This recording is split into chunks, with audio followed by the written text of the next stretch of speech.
13 times. It was just after midnight when the call came in. Dispatch reported a disturbance at an old residence on the edge of town, nothing too unusual for this time of night, except for one detail. The caller hadn't spoken a single word, not a cry for help, not a whisper. Just heavy breathing, and then in the background, the unmistakable sound of a clock chiming. Once, twice, 3 times, all the way to 13. Before we begin, tell me, where are you listening from, and what time is it there? Officer Daniel Reeves had been on the force for nearly 2 decades. He'd seen his share of false alarms, domestic squabbles, and late-night pranks. But something about that recording made the hairs on the back of his neck stand up. 13 chimes.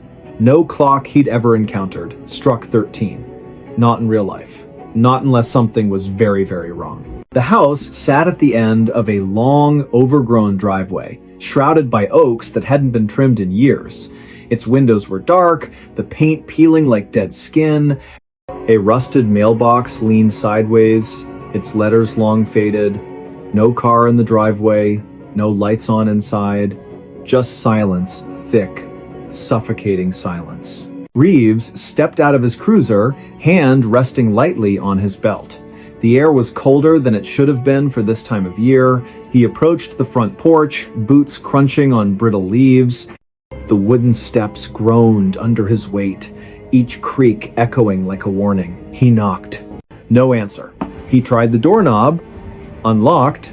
Inside, the smell hit him, first damp wood, old paper, and something faintly metallic. Like copper. Like blood that had dried days ago.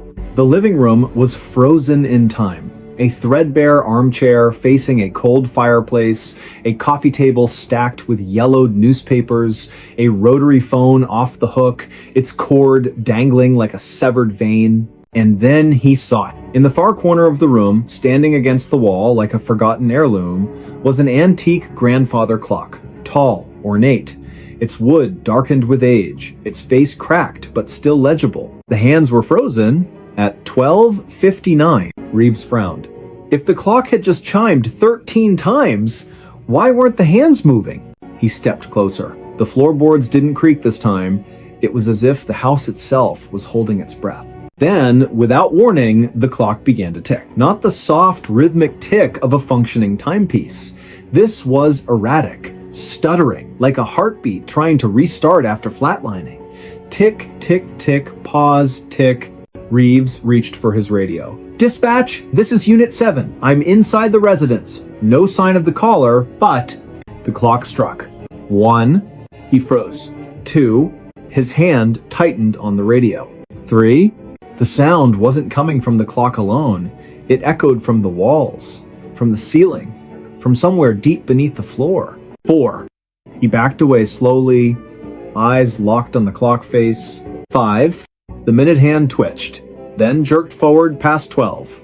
To 1. 6. The room temperature dropped, his breath fogged in front of him. 7. A whisper brushed past his ear. Not words, just breath. Cold, wet. 8. He spun around. Nothing there. Just shadows stretching longer than they should. 9. The front door slammed shut behind him. 10. He ran to it, tried the knob. Locked. From the outside. 11. The ticking stopped. 12. Silence. 13. The clock face cracked down the middle. Glass shards fell to the floor like ice. And from inside the hollow cavity where gears and weights should have been, something moved. Not mechanical. Fleshy. Wet. Reeves didn't wait to see what it was. He kicked open the back door, stumbled into the yard, and didn't stop running until he was back in his cruiser, engine roaring, lights flashing. He never went back. The house was condemned a week later after neighbors reported strange noises always at night, always ending with 13 chimes. The city sent a crew to demolish it, but when they arrived, the house was empty. Not just abandoned, empty. No furniture, no walls, no floorboards, just a concrete foundation. And in the center of it all, the grandfather clock still ticking. They tried to remove it. Chains snapped, crowbars bent. The crane's engine died the moment the hook touched its frame. So they left it there. And every night, just after midnight, if you drive past that lot, if you roll your windows down and listen very, very carefully, you'll hear it. Tick, tick, tick. And then, clear as a bell. 1, 2, 3, all the way to 13. No one knows who built that clock, or why it counts beyond 12. But those who've heard it say the same thing. After the 13th chime, you don't feel like yourself anymore. Your thoughts get borrowed. Your reflection lingers a second too long. And sometimes, in the dead of night, you wake up standing in front of that empty lot, staring at the clock, waiting for it to call your name. Dispatch logs still list the original call as unverified disturbance. But Reeves? He retired early, moved 3 states away, changed his number, still checks his locks twice before bed. Because last Tuesday, just after midnight, his own wall clock, brand new digital battery powered, chimed once. Then twice. He unplugged it. It chimed a 3rd time. He hasn't slept through the night since. And if you're listening to this right now, ask yourself, what time is it where you are? Because if it's just past 12, you might want to cover your ears. Stay safe out there. His name wasn't on list. It started with a clipboard. Not a dramatic object, not something you'd expect to send chills down your spine, just a standard issue, weathered clipboard with a frayed metal clip and pages of neatly printed names. Standard procedure for any official evacuation. Standard until it wasn't. The setting was a small coastal town, quiet, the kind of place where everyone knows your coffee order and your dog's name. The streets were lined with salt-bleached shingles and porch swings that creaked in the breeze. Tourists came in summer for the lighthouse and the fresh crab rolls, but locals stayed year-round, bound by generations of tides and tradition. But that night, the ocean wasn't calm. A storm was rolling in, not the usual summer squall, but something deeper, angrier. The kind that makes birds fall silent hours before it hits, that sends dogs whining into closets and old fishermen muttering prayers under their breath. The barometric pressure dropped so fast, some people reported nosebleeds. Authorities issued a mandatory evacuation for the low-lying neighborhoods. Not a suggestion, not a warning, a direct order. Buses lined the main street, engines idling in the thickening humidity. Volunteers in bright vests guided families to safety, checking names off printed manifests. Everything seemed under control, organized, efficient, almost routine, except for one man. He stood near the back of the line, duffel bag slung over his shoulder, eyes scanning the crowd like he was searching for someone who never showed up. He wasn't panicking. Not exactly. But there was a tension in his posture, a stillness that didn't belong among the chaos of crying children, barking dogs, and the occasional sob from someone clutching a framed photo. He wore a faded windbreaker, jeans, and boots caked with sand. Nothing unusual. Yet, people kept glancing at him, then looking away quickly, as if their eyes refused to settle on him for too long. When it was his turn, he stepped forward and gave his name to the volunteer holding the clipboard. The volunteer, a college student named Marcus, working community service hours after a minor traffic violation, frowned. He ran his finger down the list, then back up, then again, slower this time, squinting under the flickering emergency floodlight. "I'm sorry," Marcus said, voice low enough that only the two of them could hear. "But your name? It's not here." The man blinked. Once. Twice. "That can't be right. I live on Seaview Lane, number 42. Marcus checked again, flipping to the next page, then the previous one. All residents from Seaview Lane are accounted for. Evacuated an hour ago. Your name, it's just not on the list. A cold silence settled between them, even as the wind picked up around them, whipping papers and plastic bags into the air like startled ghosts. "I've lived there for 12 years, the man said, voice steady but tight, like a rope pulled to its limit. "I pay taxes. I get mail. I'm on the census. I'm times here asterisk." Marcus hesitated. He looked to his supervisor, a retired firefighter named Ellis, who'd been overseeing the operation from a folding chair under a pop-up tent. Ellis had a face carved by decades of smoke and salt, his left eyebrow permanently raised from an old burn scar. He He approached slowly, boots crunching on gravel, and took the clipboard without a word. He scanned the list. His expression didn't change, but his knuckles whitened around the metal edge. "He's right," Ellis said finally, voice gravelly but calm. "You're not listed." The man's face went pale, not the pale of fear, but the grayish pallor of someone realizing the ground beneath them has vanished. "Then, who's been living in my house?"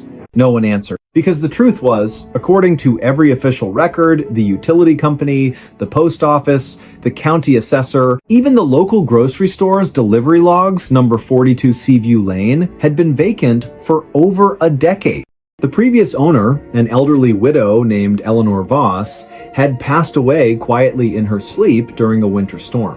No relatives claimed the property, the house sat empty, the power was shut off, the water disconnected, mail returned to sender with addressee deceased stamped in red, and yet, this man had keys. He showed them.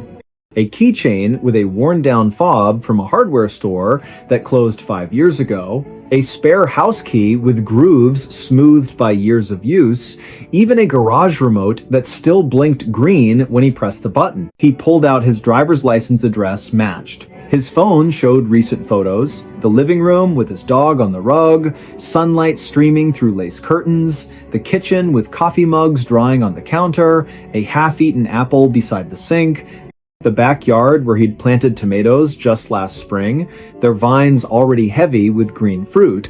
None of it should have existed. Authorities let him board the bus, not because they believed him, but because turning someone away during a mandatory evacuation wasn't protocol, and frankly, no one wanted to argue with a man who looked like he hadn't slept in days and carried the weight of something no one else could see. He sat alone in the back, staring out the window as the town disappeared behind sheets of rain. The storm broke just as they crossed the bridge, out of town, lightning splitting the sky like a seam, thunder so deep it vibrated in your ribs.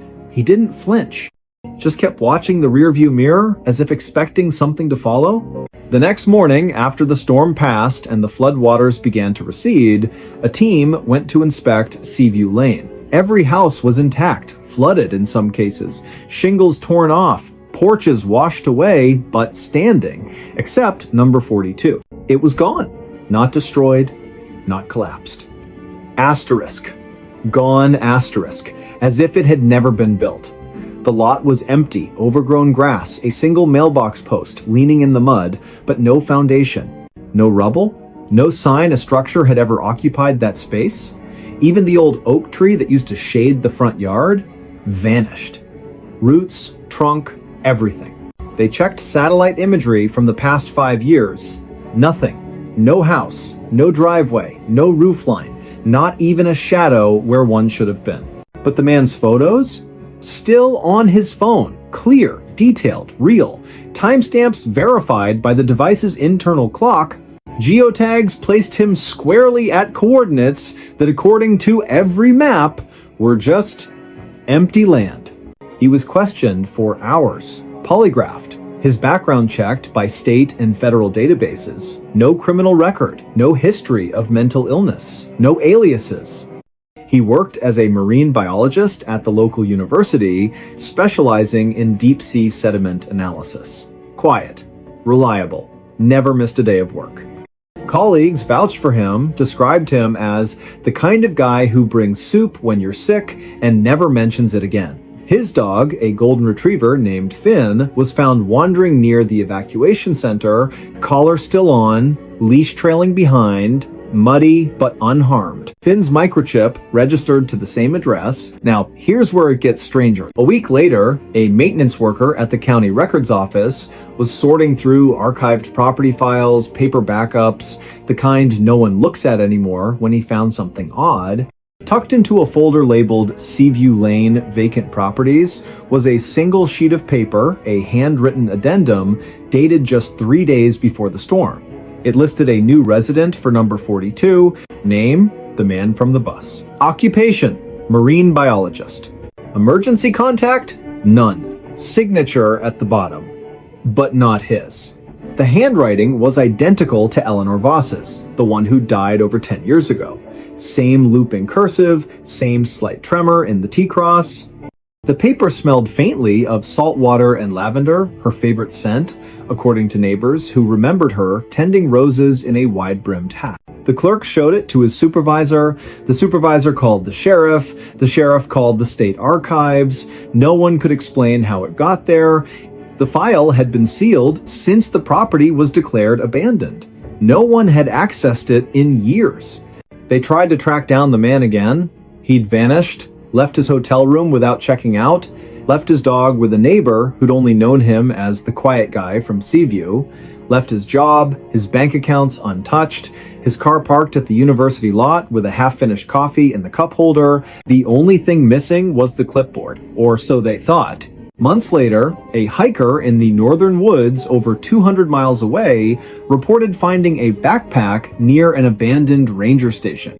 Inside, a waterlogged journal, its pages swollen but legible, a rusted key that didn't match any known lock, and a single page torn from an official evacuation list. One name was circled in shaky handwriting, not his own. Beneath it, scribbled in the margin, asterisk, if your name isn't on the list, you were never supposed to leave. Asterisk. The journal contained daily entries, mostly mundane tide patterns, water temperature readings, grocery lists, but in the final weeks, the tone shifted. Entries became fragmented. Paranoia crept in. Asterisk. The neighbors don't wave back anymore. Asterisk. Asterisk. Mailbox is full, but no mail. Asterisk. Asterisk. Finn barks at the empty chair. Asterisk. The last entry, dated the morning of the evacuation, reads simply, asterisk. They're coming to take the house. I have to be on the list. Asterisk. Investigators combed through every angle. They interviewed former residents of Seaview Lane. One elderly woman, bedridden in a nursing home, whispered through tears that she'd seen lights in number 42 just last Tuesday, even though the power had been off for years. Another claimed the widow Eleanor used to say the house only lets in those it chooses. Then there was the audio. During the evacuation, a body cam from a nearby officer accidentally captured the moment the man spoke to Mark. In the background, barely audible over the wind, you can hear something else, a low hum, almost subsonic. And then, just as the man says, "I'm here," a faint voice layered beneath his own whispers, asterisk. But you weren't. Asterisk.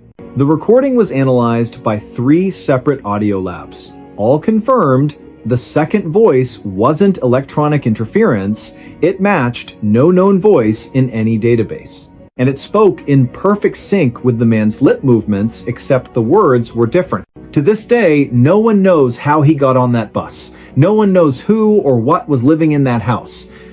And no one can explain why, during every major storm, emergency dispatch receives a call from a number that doesn't exist.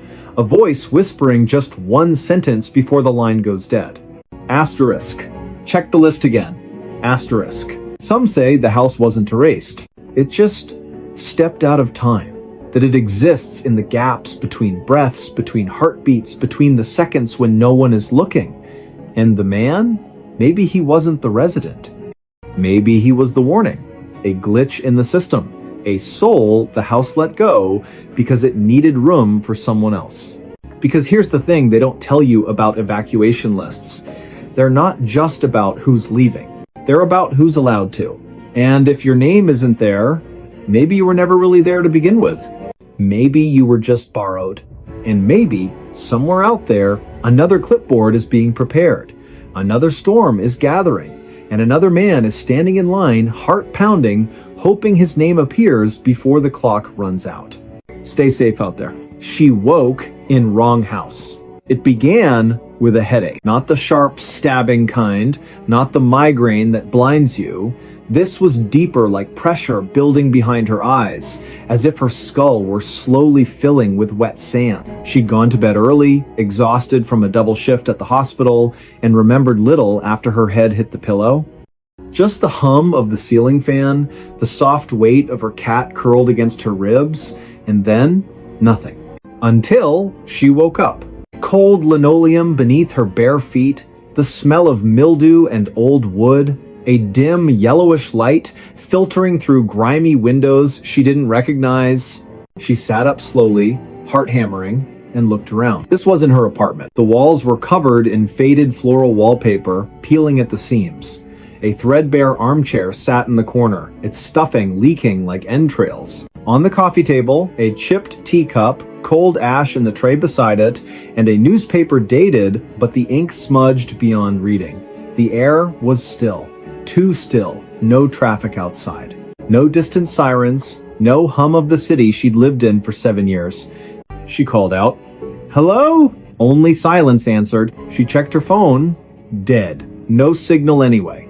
The charger wasn't hers, thick, old, with a 2-prong plug she hadn't seen since childhood. She tried the light switch, flickered once, then stayed on, casting long shadows that seemed to twitch at the edge of her vision. Panic rose, but she forced it down. She was a nurse, trained for emergencies, assess, adapt, survive. She moved to the front door, locked. Not with a deadbolt, just a simple turn knob lock, the kind you'd find in a house from decades ago. She twisted it, pulled, the door opened, not to a hallway, not to a street, to a forest. Thick, ancient trees pressed close, their branches knotted like arthritic fingers. Fog clung to the ground, swirling gently as if breathing. No path, no road. Just endless woods stretching into gray mist. She slammed the door shut. Back inside, she searched for clues. In the bedroom, a narrow bed with a crocheted blanket, a dresser with a cracked mirror, no photos, no personal items, just a single hairbrush on the nightstand with strands of dark hair that weren't hers. She was a redhead. In the kitchen, the refrigerator hummed weakly. Inside, a carton of milk well past its expiration, a half-eaten loaf of bread moldy at the edges, and a single jar of pickles, her favorite brand. The same one she always bought. That's when the nausea hit. Not from the smell, from the impossibility. How did her favorite pickles end up in a stranger's fridge in a house that shouldn't exist? She tried the back door, also unlocked. Same forest, same fog, same suffocating quiet. She sat on the porch steps, arms wrapped around herself, trying to think, had she sleepwalked, been drugged, kidnapped, and left here as some cruel joke? But why leave the doors unlocked? Why stock the fridge with her food? Then she noticed something. The trees, they weren't moving. No wind, no rustling leaves, not even a bird call. The forest was frozen, like a photograph or a stage set. She stood, turned back to the house, and froze. The front door was closed. She hadn't shut it. Her breath caught. She approached slowly, hand outstretched. The knob was ice cold. She turned it. Inside, everything was the same, except the teacup was gone. In its place sat a fresh one, steam rising. She didn't touch it. She backed away, heart pounding like a trapped thing. This wasn't right. None of it was right. She needed help. She needed to get out. She walked into the forest. Not because she wanted to, because staying felt worse. The fog swallowed her within minutes. Trees loomed like silent sentinels. The ground was soft, spongy, as if it had never known a footprint before hers. She walked for what felt like hours, though her watch, still on her wrist, showed only 23 minutes had passed. Then she saw it. A house. Identical to the one she'd just left. Same peeling wallpaper, same crooked porch, same yellow light in the window. She ran to it, desperate. Maybe someone was inside. Maybe this was the real world. She burst through the door. The armchair was empty. The teacup sat on the table cold again. And on the floor, near the bed, lay her hospital ID badge. The one she'd worn to work the night before. Her name, her photo, her fingerprint smudge on the corner.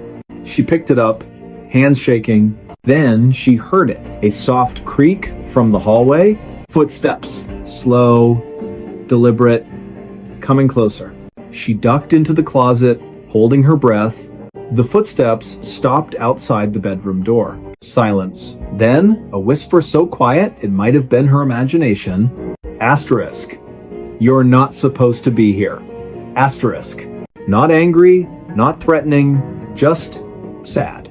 Resigned. She waited. Minutes stretched. No movement, no sound. When she finally stepped out, the house was empty. But the back door was open. She ran. through the forest, past the second house, past a third she hadn't seen before. Each one identical, each one lit from within, each one with a steaming teacup on the table if she dared look inside. She didn't. She ran until her lungs burned and her legs gave out. When she woke again, she was in her own bed. Sunlight streamed through familiar blinds. Her cat purred on the pillow beside her. Her phone buzzed on the nightstand, missed calls from work, a text from her sister asking if she was okay. She laughed. A shaky, relieved sound. It was a dream, a stress-induced nightmare. That was all. She got up, showered, dressed, made coffee, checked the fridge pickles in the door, just where she left them. Everything was normal until she opened the closet. On the floor, tucked behind her winter boots, was a single teacup. Chipped, cold, stained with old lipstick. Not hers. She dropped it. It shattered. And that's when she noticed the smell. Faint at first, then stronger. Mildew. Old wood. Forest damp. It was coming from her sheets. From her hair. From inside her lungs. She called in sick, spent the day cleaning, washing everything, scrubbing the floors, throwing out the cup shards. But that night, as she lay in bed, she heard it. A soft creak from the hallway. Footsteps. Slow, deliberate, coming closer. She didn't move, didn't breathe.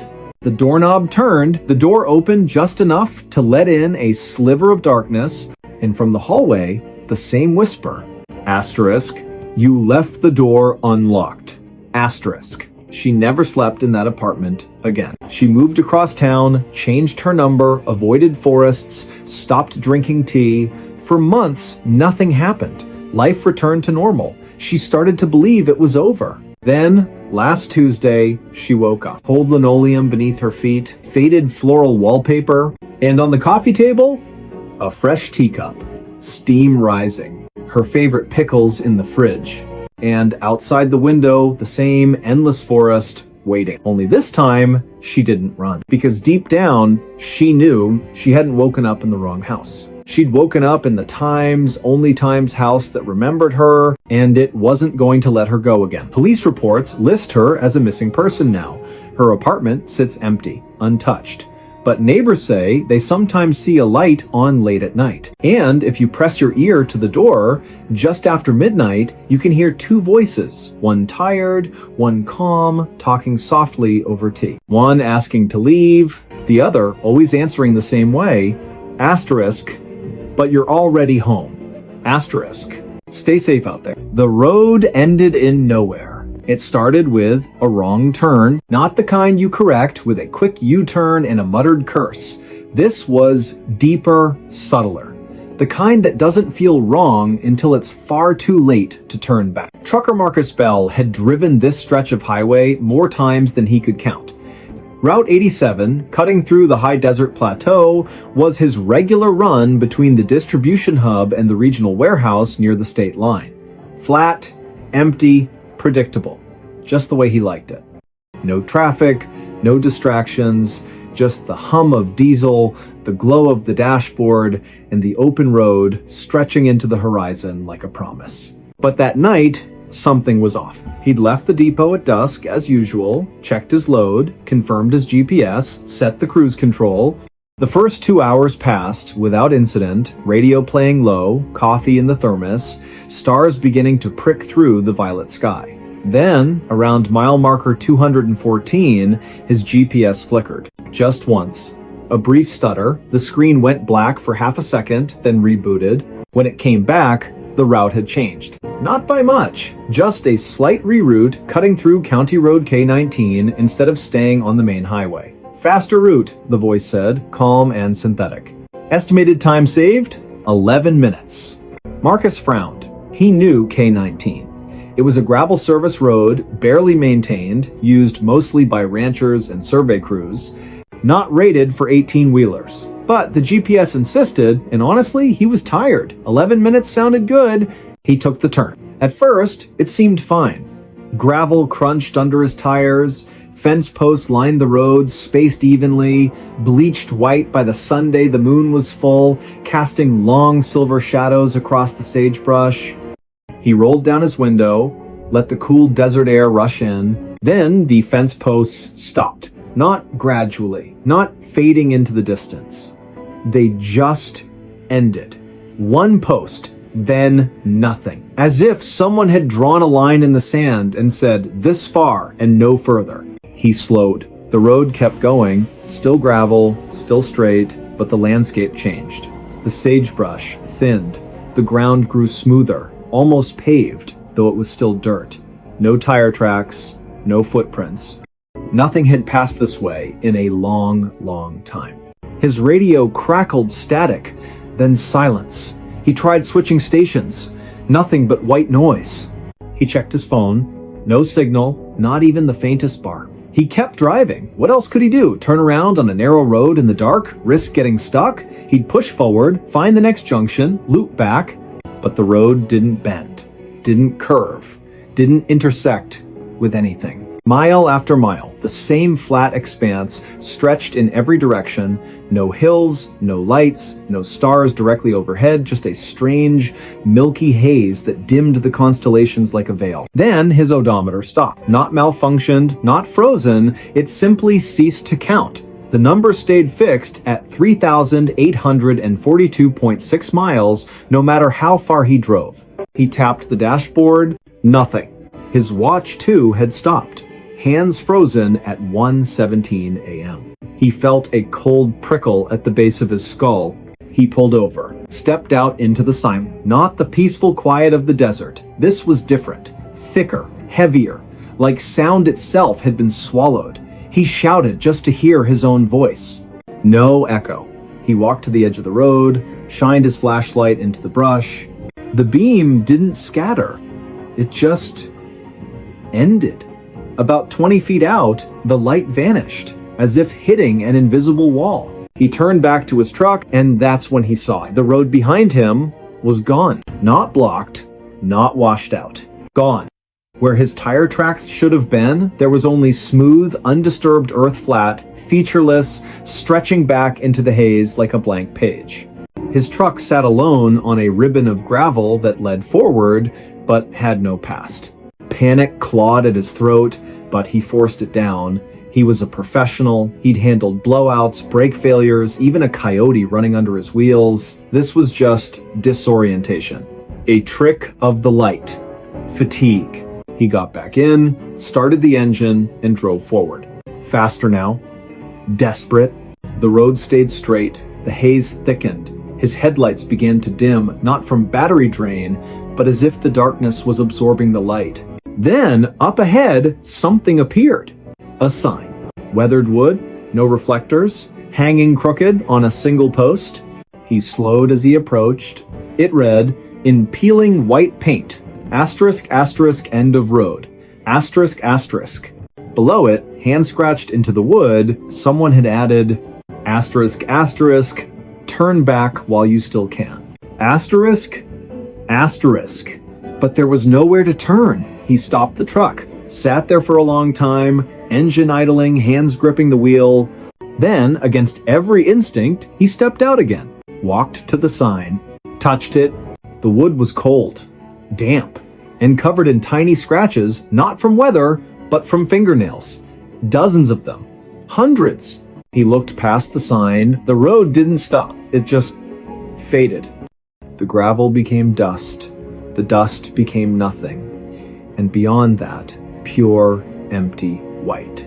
Not fog, not mist, just absence. A void where the world had been erased. He took one step forward. The ground felt different. Softer. Like walking on memory. He took another. His boot sank slightly, as if the earth couldn't decide if it should hold him. He stopped, looked back at his truck. It was already farther away than it should have been. He turned around, and that's when he saw the footprints. Not his. Smaller, barefoot, leading from the void onto the road, toward his truck. His blood turned to ice. He ran. Not toward the void, not toward the footprints, just ran back to the cab, slammed the door, gunned the engine. He didn't look in the mirror. He drove, and drove, and drove, until the gravel gave way to asphalt. Until the stars returned. Until his GPS rebooted, chirping cheerfully, recalculating route. He didn't stop until he reached the warehouse. He reported the incident to his dispatcher. A clipped, shaky account of a GPS glitch and a confusing detour left out the sign, the footprints, the void. They logged it as driver fatigue, recommended rest. But Marcus knew. 2 days later, during a routine maintenance check, the mechanic found something wedged in the rear axle. A child's shoe, mud-caked, worn thin at the heel, laces missing. Inside, still damp, was a folded piece of paper. On it, written in crayon, asterisk, asterisk, you left the door open, asterisk, asterisk. Marcus never drove Route 87 again. He quit trucking, moved inland, took a job stocking shelves at a grocery store, avoided maps, avoided roads that ran too straight. But last month, during a late shift, he saw something that made his blood freeze. A delivery truck pulled into the loading dock, same make, same model as his old rig. The driver stepped out. Same build, same walk. But it wasn't him. The man glanced at Marcus, gave a small, knowing nod, then walked inside. Marcus followed. The man wasn't at the register, wasn't in the break room, wasn't anywhere. But on the floor near the back exit, fresh gravel and a single bare footprint leading out into the parking lot. Marcus called the police. They found nothing. But that night, as he lay in bed, he heard it. The low rumble of a diesel engine idling outside his apartment. He looked out the window. No truck, just an empty street. And at the end of it, where the pavement met the darkness, the faintest glow of taillight. Waiting, because the road doesn't end, it just finds you again. And this time, it won't let you leave. State troopers still list County Road K-19 as unmaintained but passable. Satellite images show it terminating at a dry wash, just like any other desert track. But locals, ranchers, surveyors, night shift workers know better. They say if you drive K-19 past midnight and your headlights start to dim, don't look ahead. Look behind you, because the road that ends in nowhere, it's already behind you, and it's closing fast. Stay safe out there. Voices came from empty chair. It began with a chair, not an antique, not a cursed heirloom, just an ordinary wooden dining chair, 4 legs, straight back, slightly wobbly on the left rear leg. The kind you'd find at any thrift store, garage sale, or inherited from a relative who didn't have much to leave behind. It sat in the corner of a modest living room in a rented bungalow on the outskirts of a town so small it didn't even have a stoplight. The house had been vacant for months before the new tenant moved in. He needed somewhere quiet, somewhere cheap, somewhere no one would ask questions. His name was Elias Reed, late 30s, quiet. Worked overnight security at a data storage facility 20 miles away. Preferred silence to small talk. Owned little, just a duffel bag of clothes, a secondhand laptop, and a coffee maker that hissed like an angry cat. He bought the chair for $8 at a flea market because his back hurt from sitting on the floor. He placed it near the window, facing the yard. Not for guests, he never had any, but because he liked watching the birds at dawn after his shift. The first time he heard it, he thought it was the wind, a soft murmur, barely audible, like someone whispering just out of earshot. He was making coffee, back turned, when it came again clearer this time. Tired. He froze, turned slowly. The room was empty, just him, the coffee maker, and the chair. He checked the windows, locked, front door secure, no one in the backyard. He even opened the closet, half expecting a squatter or a raccoon. Nothing. He chalked it up to exhaustion. 36 hours awake, too much caffeine, too little sleep, happens to everyone. But it happened again the next night. This time, he was sitting on the couch, laptop open, when the voice came low, raspy, unmistakably human. You shouldn't be here. Elias snapped his head toward the chair. Empty. He stood, walked over, touched the seat, cold, dry, no hidden speakers, no wires, nothing. He recorded the room with his phone for 3 hours, played it back. At the 1:47 mark, a voice definitely not his says, clear as day, he's watching. No one was watching. The blinds were closed. The street was empty. He tried to return the chair, drove back to the flea market. The vendor, a woman with silver braids and eyes that never blinked, shook her head. "That chair's been sold," she said. "You can't give it back." "But I just bought it last week," Elias said. She smiled faintly. "Not to you." He left it on the curb that night, tied a free sign to the backrest. The next morning, it was back on his porch, undisturbed. No footprints, no tire marks, just the chair facing the door as if it had walked home. That's when he stopped sleeping. He started noticing other things. The chair would be in a different position each morning, turned slightly toward the bed or angled toward the kitchen, as if following his movements. Once, he found it in the hallway, blocking the bathroom door. He hadn't moved it. Then came the conversations. Not just single words, full exchanges between the chair and something else. One night, lying awake, he heard it. "Did you bring it?" "Yes." "Good. He's almost ready." Elias didn't move, didn't breathe. He stared at the ceiling, heart slamming against his ribs. The next day, he called a local priest. Not because he was religious, but because he'd heard stories. The priest came, sprinkled holy water, said a prayer, left quickly without making eye contact. Later, Elias found the priest's business card torn in half on the kitchen table. On the back, in handwriting that wasn't his, "Too late." He considered moving. But where would he go? And what if the chair followed? Then, one evening, he decided to test it. He sat in the chair just once to see what would happen. The moment he lowered himself onto the seat, the room changed. The air grew thick, humid, like a basement after a flood. The light dimmed, though the sun was still up. And then silence. Not peaceful silence. The kind that presses against your eardrums like water. And then a voice, not from the room, but from inside his own head, "You've been sitting in my spot." Elias bolted up so fast, he nearly fell. His skin was clammy, his mouth tasted like copper. He didn't sit in it again, but the chair didn't need him to. Neighbors began to notice. Mrs. Calloway from next door knocked one afternoon, pale-faced. "Your lights were on all night," she said, "and I heard talking, two voices, like you had company." Elias shook his head. "I live alone." She stared at the window, at the chair. "Then who were you talking to?" He had no answer. The final incident happened on a Tuesday. Elias came home from work, exhausted, to find the front door unlocked. He always locked it. Always. He stepped inside, hand on his flashlight like a weapon. The chair was in the center of the room, facing the door, and on the seat, his security badge. The one he'd worn to work that night, the one he'd left clipped to his belt. He hadn't been home all day. He picked it up. The plastic was warm.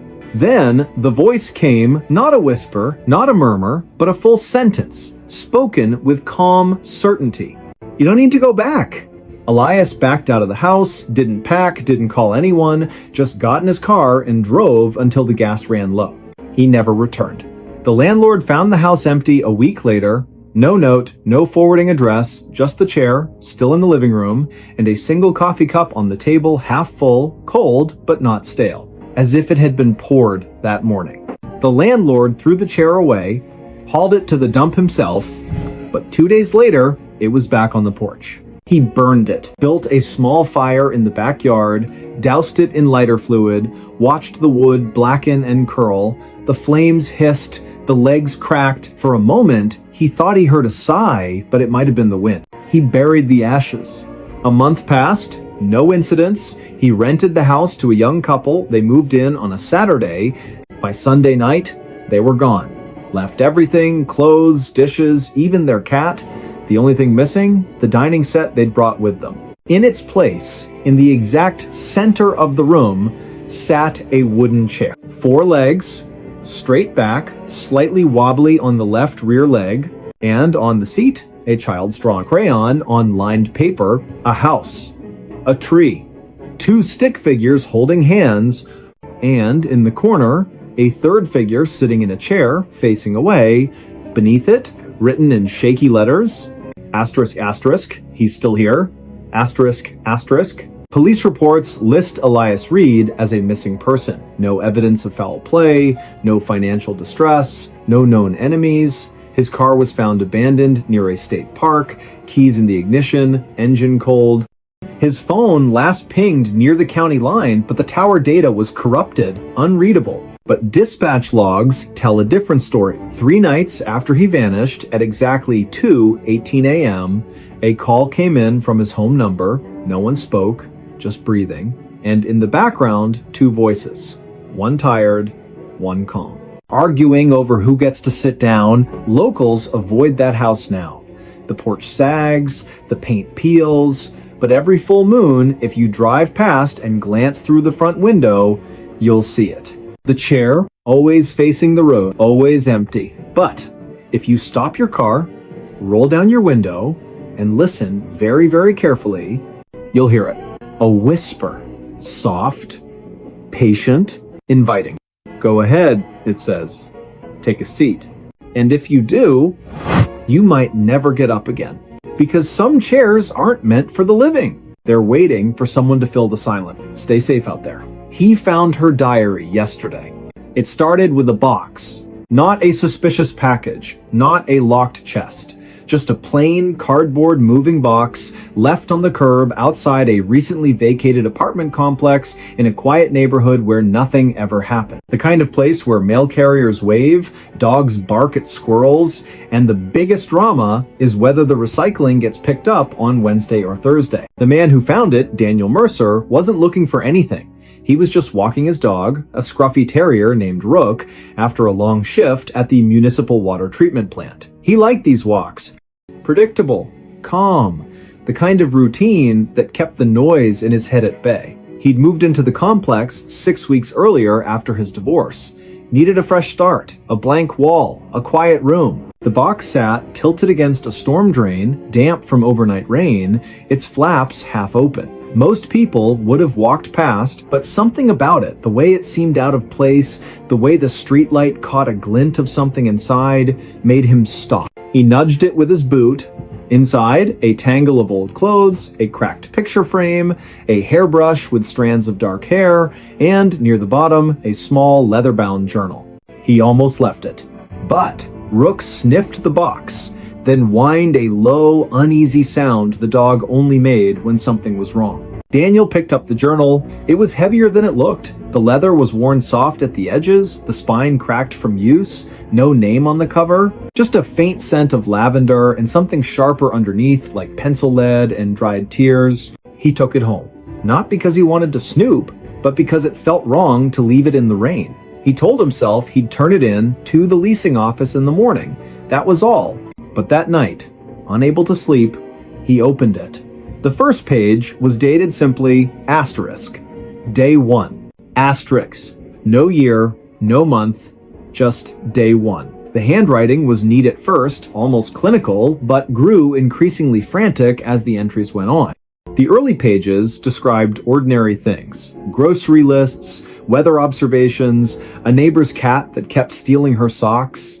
But then, around day 23, the tone shifted. Asterisk. He's watching me again. Not from the street, from inside the walls. I hear him breathing when the house is quiet. I check the vents. Nothing. But I know he's there. Asterisk. Daniel frowned. Probably just someone's private thoughts. Maybe the previous tenant had mental health struggles. He should stop reading. But he didn't. Asterisk. Day 31. I stopped locking the doors. It doesn't matter. He doesn't use doors. He just appears. Last night, I woke up and he was standing at the foot of my bed. Didn't say anything, just stared. When I turned on the light, he was gone. But the floorboards were wet. Asterisk. Daniel set the journal down. His palms were sweating. He glanced at his own bedroom door, slightly ajar. He got up, closed it, locked it. Ridiculous, he told himself. But the unease lingered. He kept reading. Asterisk, day 44, I found footprints in the hallway this morning.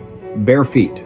Too large to be mine. They started at the bathroom and ended in the middle of the living room. Like he walked out of the shower and vanished. Asterisk, asterisk. Day 52, I stopped answering the phone. It rings. Once. Always once. Then stops. Caller ID says unknown. But when I pick up, I hear my own voice whispering things I never said. Asterisk. Asterisk, day 60, I know what he wants. He doesn't want me dead. He wants me to see him, to acknowledge him, But if I do, I'll never be alone again. Asterisk. Daniel's hands were shaking now. He flipped to the last entry. It was written in jagged, hurried strokes, ink smeared as if written with a trembling hand or in the dark. Asterisk. He's here, right now. I can feel him behind me. I won't turn around. If I turn around, he wins. But I have to write this down so someone knows. My name is Asterisk. The sentence ended mid-word. The rest of the page was blank. Daniel closed the journal slowly. His apartment felt colder than usual. The hum of the refrigerator sounded louder. Too loud, like it was covering something up. He stood, walked to the window, peered out. The street was empty. Streetlights cast long, still shadows. Nothing moved. He went to bed. But he left the light on. The next morning, he called the leasing office, asked if they knew who'd lived in Unit 3B, the apartment directly above his. The manager checked the records. No one's lived in 3B for over a year, she said. Plumbing issues, water damage. It's been sealed off. Daniel frowned. Then who left the box on the curb? Silence on the line. I don't know, she finally said. But no one's been in or out of that unit. The door's padlocked from the outside. He hung up, went back to the journal, flipped through it again, looking for clues, addresses, phone numbers, anything. On the inside back cover, tucked into the binding, he found a folded receipt from a local pharmacy, dated just 3 days ago, for sleeping pills, and a pregnancy test. Both purchased by someone named L. Varga. He searched the name online. Nothing, no social media, no public records. But he did find something else, a missing persons report filed 6 weeks earlier, a woman named Lena Varga. Last seen leaving her job at a library downtown, described as quiet, kept to herself, recently separated from her partner. Her apartment, Unit 3B, the same unit that had been vacant for over a year. Daniel's stomach dropped. He drove to the library, asked the staff about Lena. They remembered her. She vanished overnight, said an older librarian, voice low, cleared out her desk, left her coat on the back of her chair, never came back. Did she seem troubled? Daniel asked. The woman hesitated. She kept saying someone was following her, that her apartment wasn't safe. We thought it was stress. Her partner, he wasn't a good man. Daniel returned home that evening with a knot in his chest. He placed the journal on his kitchen table, sat across from it, as if it were a person. That night, he heard it. A soft thud from the ceiling, like something heavy being set down. Then, footsteps, slow, deliberate, crossing the floor above him. Unit 3B was empty, sealed. No power, no water. But the footsteps kept coming. Back and forth, then silent. He didn't sleep. The next day, he called the police, showed them the journal, the receipt, the missing persons report. They took it seriously at first, sent an officer to inspect Unit 3B. The padlock was intact, no signs of forced entry. They cut it open. Inside, dust, mold, water-stained walls, an empty closet, no furniture, no personal items. But on the floor, near the center of the room, they found something. A single page torn from a journal. It read, asterisk, he found my diary yesterday. Asterisk. The handwriting matched Lena's, but the entry wasn't in the journal Daniel had. It was new. Impossible. The officer looked at Daniel, then at the empty room, then back at the page. We'll keep it for evidence, he said, but his voice lacked conviction. Daniel knew they wouldn't find anything else.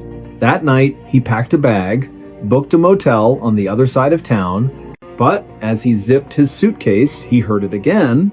Footsteps, not from above, from inside his own apartment, coming down the hall. He froze.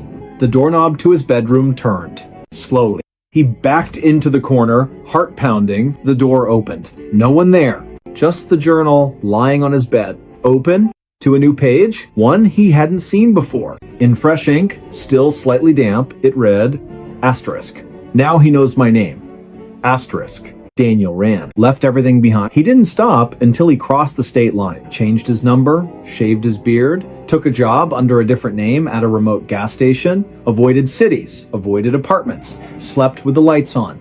For months, nothing happened. He started to believe it was over. Then, last week, a package arrived at his P.O. box. no return address. Inside, a new journal, identical to the first. The first page read, asterisk, day 1, asterisk, and beneath it, in handwriting that was starting to look familiar, asterisk, he's watching me again, asterisk. Police have no record of Lena Varga's body ever being found. Her case remains open, though interest has faded. The apartment complex sealed Unit 3B permanently, boarded the windows, posted condemned signs, but maintenance workers say that on quiet nights, if you stand in the courtyard and look up at the third floor window, you'll see a light flicker on. And if you listen closely, you'll hear 2 voices, one whispering, one writing. Because some stories don't end when the diary closes. They just wait for someone new to open it. And once you do, you become part of the pages. Stay safe out there. The dog wouldn't stop barking. It started with a dog, not a stray, not a neighborhood nuisance.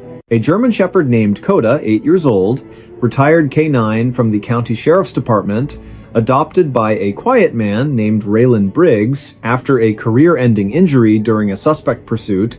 Raylan lived alone in a single-story ranch house at the edge of a pine forest, 20 miles from the nearest town. He liked the silence, needed it, after years as a combat medic overseas.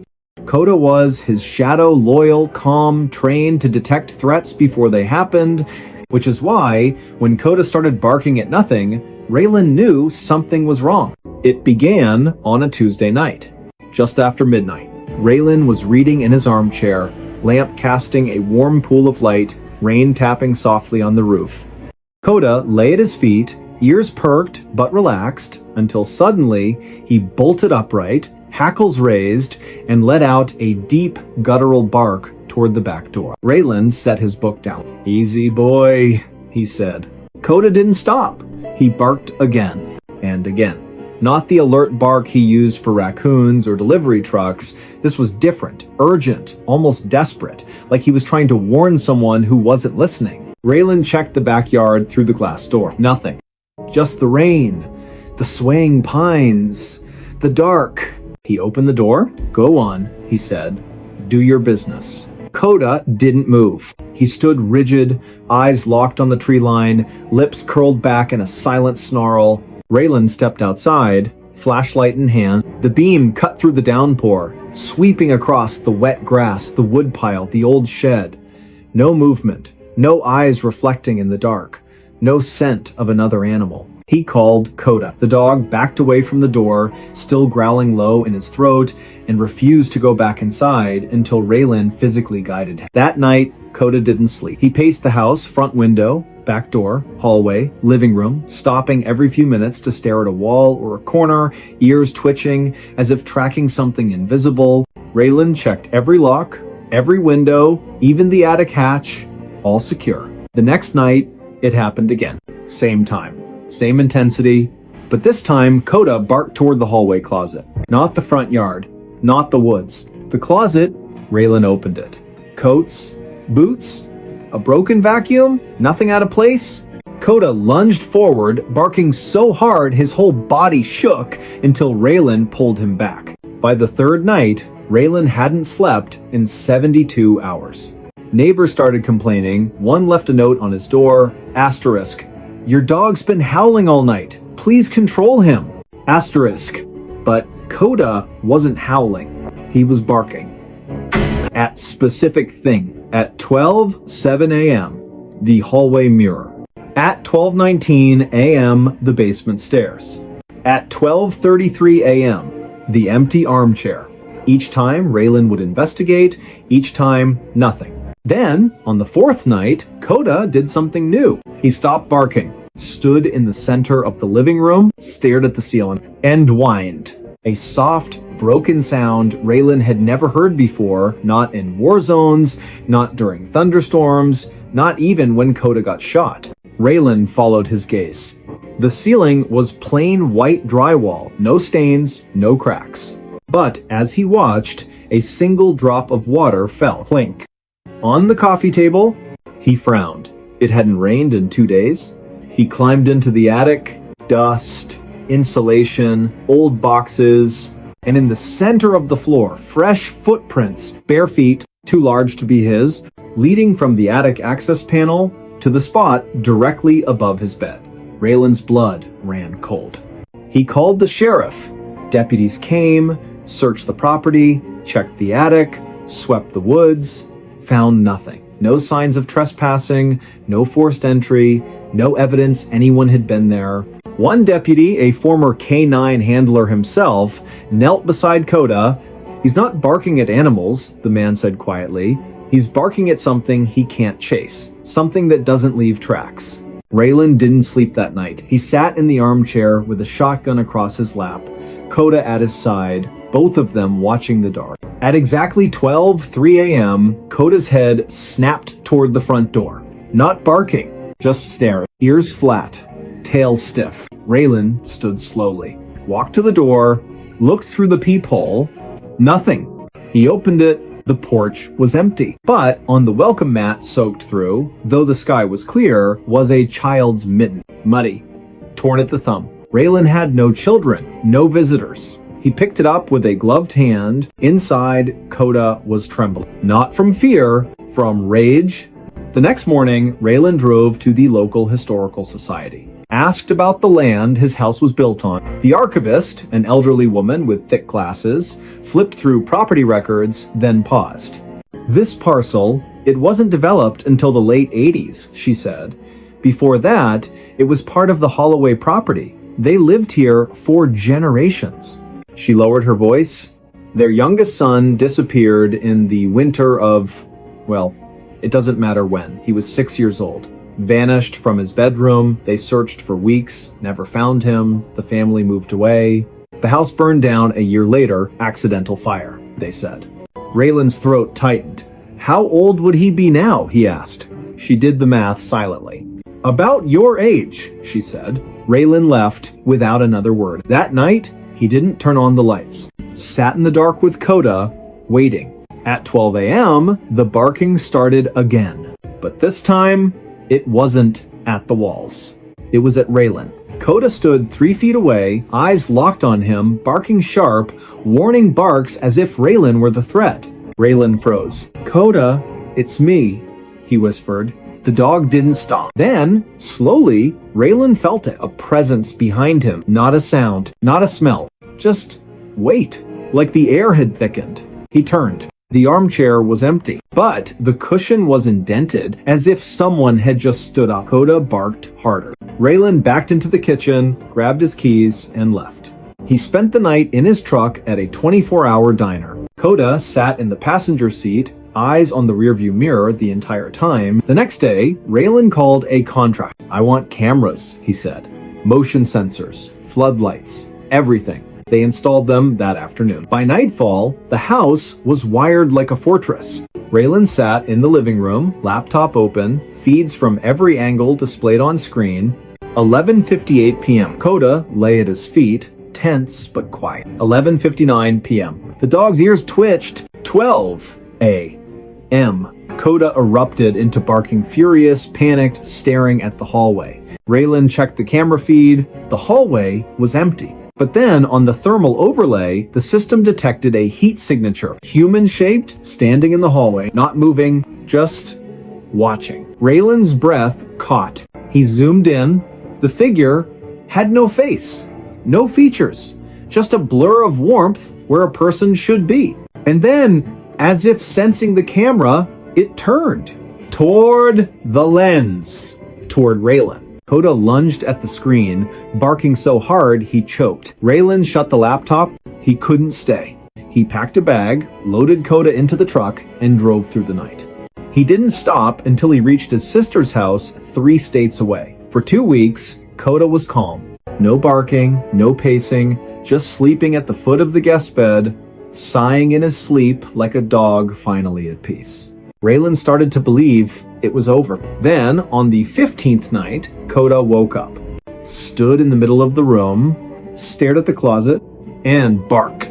Not once, not twice, over and over, until Raylan opened the closet door. Inside, on a shelf of folded blankets, was a small, mud-caked shoe. Child-sized, and beside it, a single pine cone from the woods behind Raylan's old house. Coda never stopped barking after that. Not for food, not for walks, not even when Raylan cried. He just stood by the window facing east, barking into the distance, as if trying to warn someone who was already gone. Raylan moved again and again. Each time, within days, Coda would find something: a toy soldier in the yard, a wet footprint on the porch, a drawing tucked under the windshield wiper showing a house with a dog and a boy holding hands. The sheriff's department ran tests. The items had no fingerprints, no DNA, no logical explanation, but Coda always knew, because dogs don't lie. They don't imagine threats.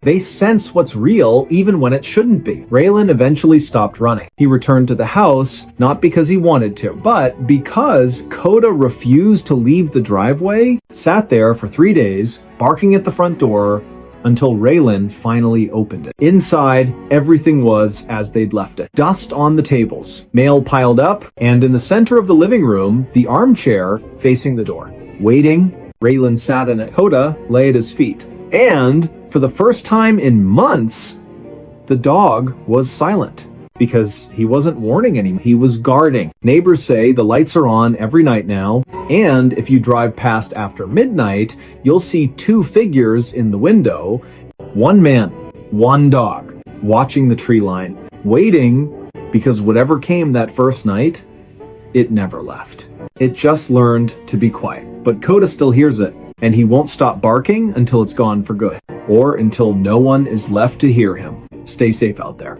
Footprints led back to me. It started with mud. Not the kind you track in after gardening or a rainy walk. This was thick, black, and glistening like wet tar mixed with something organic, something that shouldn't cling to concrete the way it did.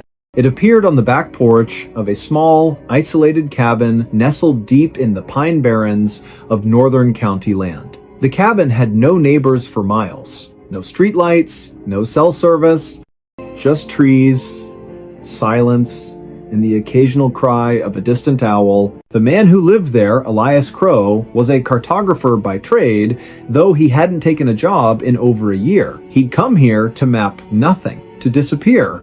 After the accident, the one that wasn't his fault but haunted him like a debt he could never repay, he needed a place where no one knew his name, where the past couldn't find him. He kept to himself, bought supplies once a week in town, paid in cash, spoke only when spoken to. The locals called him the quiet one. They didn't pry. That's how things worked out here. But on a cold, damp morning, just after dawn, he stepped outside to fetch firewood and saw them. Footprints leading from the tree line straight to his back door.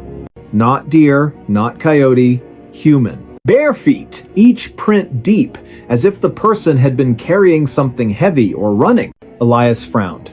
He checked the locks. All secure, nothing missing, no signs of forced entry. He swept the prints away with a broom, told himself it was a lost hiker, a trespasser, someone who got turned around in the fog. But that night, he heard it. A soft crunch on the gravel path, like someone walking slowly, deliberately. He grabbed his flashlight, stepped onto the porch. Nothing, just the wind in the pines. He scanned the ground, and there they were again, fresh prints leading from the woods to his door. And then, impossibly continuing inside, he hadn't opened the door. He checked the windows. Locked. The cabin was sealed tight, yet the trail didn't stop at the threshold. It went through, as if the person had walked straight through the wood. Elias didn't sleep that night. The next morning, he followed the prints back into the woods. They were clear, deep impressions in the damp earth, spaced evenly, purposeful. He walked for nearly a mile deeper into the forest than he'd ever gone, until the trees grew so thick the sunlight barely touched the ground. And then the trail ended, not at a campsite, not at a road. It ended at a tree. An old cedar, its bark scarred with deep grooves. And carved into the wood, in jagged, hurried letters, asterisk, asterisk, you left me. Asterisk, asterisk. Elias's breath caught. He didn't recognize the writing, but the words felt like a punch to the gut. He turned to leave and froze. because behind him, leading back the way he'd come, were new footprints. His own. But he hadn't walked back yet. He was still standing at the tree. He looked down at his boots. Dry, clean, but the prints on the ground? Wet, muddy, fresh. And they led back to the cabin. Back to him. He ran. Not because he was afraid of the woods, but because the trail wasn't just following him, it was anticipating him. That evening, he set up motion-activated trail cameras around the property, placed gravel under the windows, even sprinkled flour on the porch just to see. At 2:17 a.m., the camera triggered. The footage showed nothing at first, just swaying branches, mist curling over the ground. Then, slowly, footprints began to appear in the flour. One, then another, no body, no shadow, just bare feet materializing out of thin air, stepping toward the door. The camera captured the sound too, a wet, squelching step, then silence, then another step. Elias watched it 3 times. On the 4th viewing, he noticed something. The footprints weren't just appearing. They were erasing times themselves behind as they moved forward, like time itself was folding. He called the county sheriff. 2 deputies came out the next day, listened to his story, watched the footage, checked the tree, found nothing unusual. Stress, one said gently. Isolation does things to the mind. Elias didn't argue, but that night, he stayed awake with a shotgun across his lap. At exactly 2:17 a.m., the floorboards creaked. Not from outside. From inside the cabin, he turned on the light. On the wooden floor between the bed and the door were wet footprints, leading from the hallway to the foot of his bed, and then, as he watched, they began to fade. Not dry up. Fade. Like they were being pulled backward through time. He followed them with his eyes to the door. It was locked, but the trail didn't stop there. It continued through the wall, into the hallway, into the living room, and out the front door. He ran outside. The prints led into the woods. He followed them again. This time, they didn't end at the cedar. They ended at a shallow depression in the earth, overgrown, hidden by ferns. He brushed the leaves aside. Beneath them, a rusted metal tag. Dog tag. Name partially worn away, but the last 3 letters were clear. Asterisk, asterisk, O. Asterisk, asterisk. His last name, his own.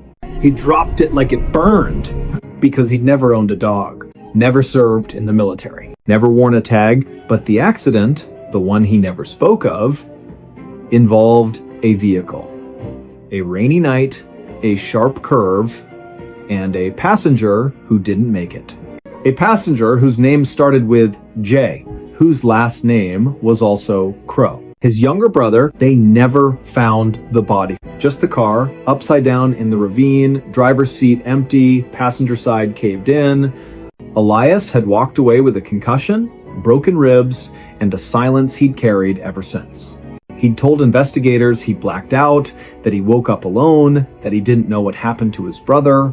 But now, standing in the woods, mud on his boots, tag in his hand, he remembered. He remembered opening the passenger door. He remembered pulling his brother out. He remembered carrying him barefoot, bleeding into the trees, because he was still breathing. And Elias, in his panic, in his guilt, in his desperate hope, had left him there to go get help. But he never came back. He couldn't face it, so he ran and buried the truth. But the truth didn't stay buried. The next morning, Elias packed a shovel, went back to the depression, dug. 6 inches down, he hit something soft. Not bone, clothing. A jacket, rotted but intact. And inside the pocket, a folded map. His own work. A hand-drawn trail through these very woods, with a single X marked near the cedar tree, and beside it, in his brother's handwriting, asterisk, asterisk. I waited. Asterisk, asterisk. Elias fell to his knees. That night, he didn't lock the doors. He sat on the porch, Coda, the stray dog that had shown up weeks ago, and never left lying at his feet. At 2:17 a.m., the footsteps came. But this time, Elias didn't flinch. He watched as the prints appeared on the gravel, leading from the woods to the porch to the chair beside him, the air grew cold. Coda didn't bark, just lifted his head and whined softly. Elias looked to his right. The chair was empty, but the cushion sank slightly, as if someone had just sat down. He didn't speak, didn't cry, just reached into his coat and placed the dog tag on the armrest. "Stay," he whispered. And for the first time in years, the footprints didn't lead away. They stayed right beside him. The next day, Elias reported his brother's remains to the authorities. They exhumed the site, confirmed identity through dental records, closed the case as accidental death with delayed recovery.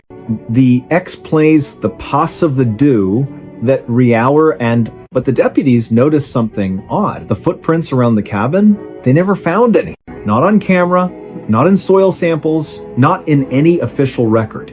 Yet Elias's boots were always muddy, and every morning, without fail, a fresh set of bare footprints led from the tree line to the porch and stopped at the empty chair.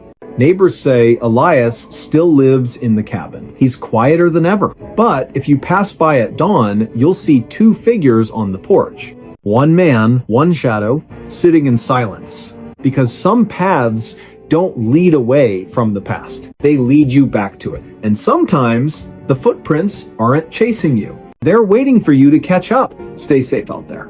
No one entered the room. It started with a locked door. Not a vault, not a high-security chamber, just a standard hotel room, room 314, at a modest roadside inn off Highway 9, the kind of place truckers and traveling salesmen use for a few hours of sleep between shifts.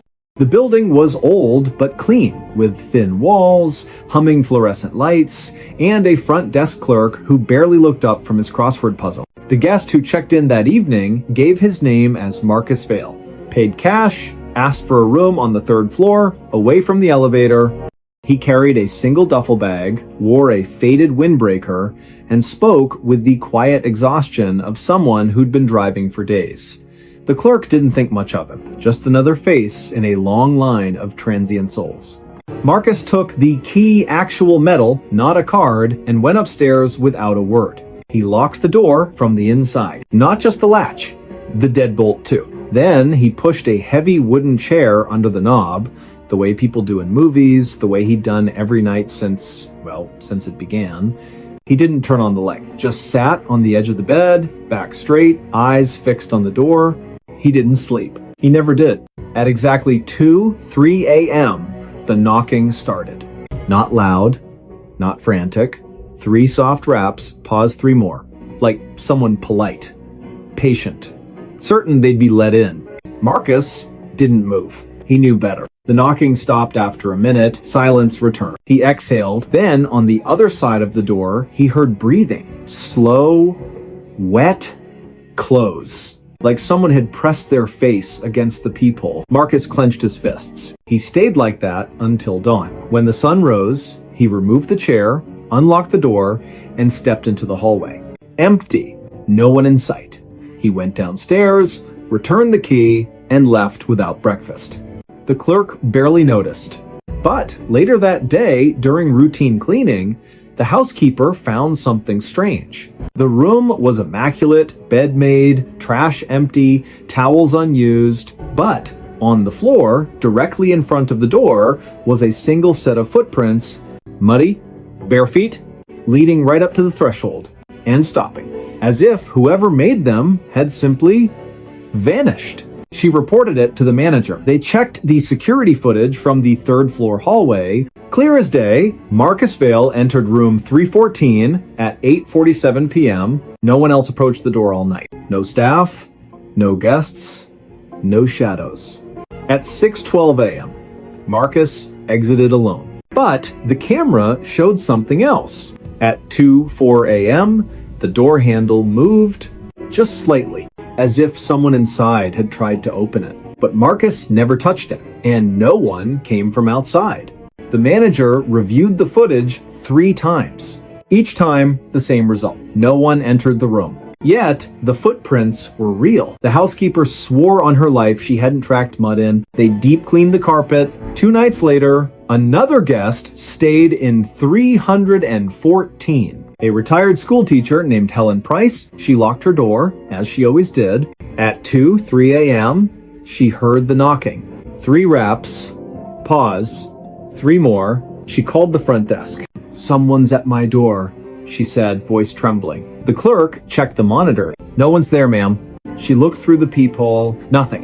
But when she opened the door an hour later to get ice, she found it. Footprints, same as before, muddy, bare, ending at her threshold. She left that night. Never came back.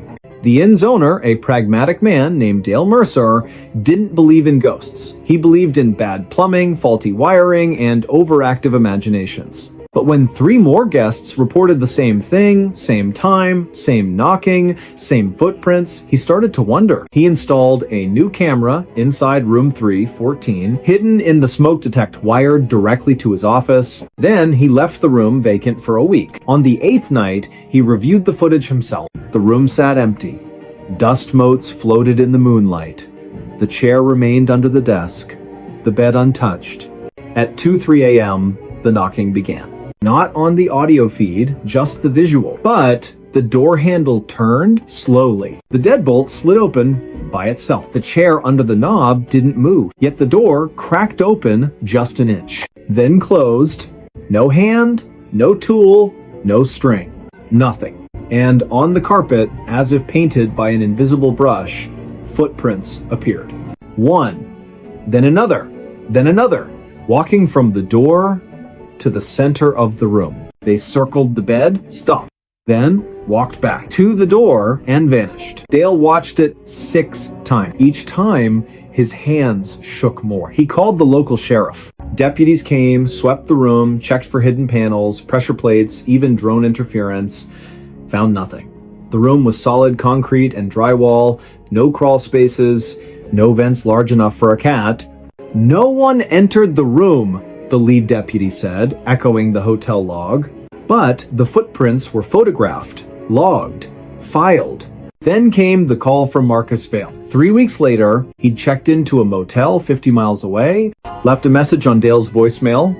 Voice low, strained. "I know what it wants," he said. "It's not trying to get in." He paused, breath shaky.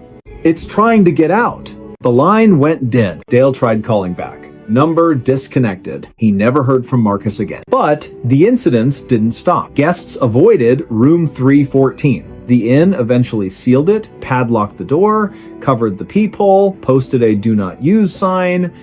Yet every full moon, the night staff report something odd. The hallway camera glitches at exactly 2:03 a.m. For 17 seconds, the feed shows static. When it clears, the padlock on room 314 is undone. Not broken, undone, and on the hallway carpet just outside the door, fresh footprints, leading away from the room, down the hall, toward the stairs. But the front desk log shows no one checked out, no one entered the building, no one left. Because no one entered the room, but someone or something is still trying to leave. Investigators later traced Marcus Vale's past. He wasn't a salesman. He was a former orderly at a psychiatric hospital that shut down after a fire. One patient died in the blaze. A man who'd been catatonic for years locked in room 314. The only room with no windows. The only room with a chair bolted to the floor. The only room where, during the evacuation, staff swore they heard knocking. From the inside, after everyone was out, after the doors were sealed, after the fire started, they never found his body. Just a pair of bare footprints in the ash, leading from the bed to the door, and stopping, because the door was locked from the outside. Now, if you drive past that old inn, its sign faded, its windows dark, you might see a light flicker in room 314. And if you listen closely, just after 2 a.m., you'll hear it. 3 soft knocks, pause. 3 more, not asking to come in, asking to be let out, but no one's there to open the door. Because no one entered the room, and no one ever will. Stay safe out there. The photo had extra person. It started with a photograph, not an old yellowed portrait tucked in a dusty attic, not a blurry image from a ghost tour or a cheap Halloween prop. This was real. digital, taken on a crisp Saturday afternoon during a weekend hiking trip deep in the Cascade foothills, just 3 friends, a trail map, and the kind of silence that only exists when you're miles from the nearest road. No cell service, no agenda, just boots on dirt, the smell of pine resin in the air, and the kind of easy laughter that only comes when you've known someone since you were kids. Lena Chen had planned the trip. She'd needed it. Work had been relentless, endless Zoom calls, deadlines that bled into weekends, a life measured in notifications and unread emails. She wanted to disappear for a couple of days, just reset. Marcus and Eli agreed without hesitation. They'd been inseparable since middle school, the kind of friendship that didn't need words to survive. They met at the trailhead just after sunrise, thermoses full, packs strapped tight, and vanished into the trees. The hike was uneventful. A few wrong turns, a shared bag of trail mix, Marcus nearly twisting his ankle on a root, but nothing out of the ordinary. By early afternoon, they reached a rocky overlook, the kind of spot that makes you stop and just breathe. The valley stretched below them, mist curling through the trees like smoke, sunlight breaking through the canopy in golden shafts. Lena pulled out her phone. "Come on, you two smile for once," she called, balancing on a flat stone. Marcus groaned, but turned, throwing an arm around Eli's shoulders.